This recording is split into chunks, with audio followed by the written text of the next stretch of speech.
Bom, pessoal, ó, parece que é fácil, mas não é. As pessoas querem saber como é que troca essa parte da máquina aqui, ó. Aí você entra lá na internet, no YouTube, é muito facinho, né? Eles mandam primeiro tirar esse capo aqui, aí tira essa peça, aí você tem que enfiar uma chave no meio aqui, assim, tem um parafuso lá embaixo. Aí você tem que enfiar uma chave. Essa chave é muito comprida, isso aqui tem quase 50 centímetros. Então você tem que fazer uma chave. Deixa eu mostrar para vocês. Então, olha, a chave que vai lá para soltar aquele parafuso é uma chave de 10 milímetros. Essa chavinha aqui de encaixe, ó. Puxa aqui para mim, cigano, para mostrar para o povo. Aqui, a pontinha aqui, ó.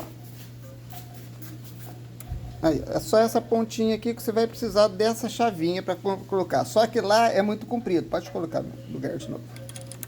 Isso. Então, aqui, nós emendamos aqui com uma vareta, né? É uma vareta bem comprida, uma vareta de fechar a porta. A gente desbastou ela aqui e colocamos ela. Prendemos aqui com fita isolante só para ela não escapar. E aqui você enfia na máquina, lá no parafuso. Segura aí, por favor. E aqui você enfia, é automática, ó, a ferramenta é automática. Você vai girar ela para soltar o parafuso.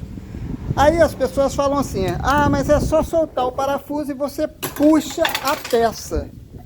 Aí você puxa essa peça sai fácil. Sai nada, o caralho que sai, mentira.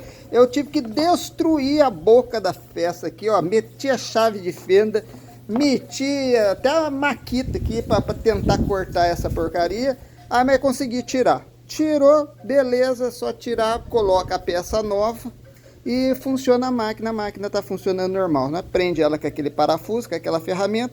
Então isso aqui é como é que a coisa funciona na realidade, isso aqui é oficina hard. Dá para fazer?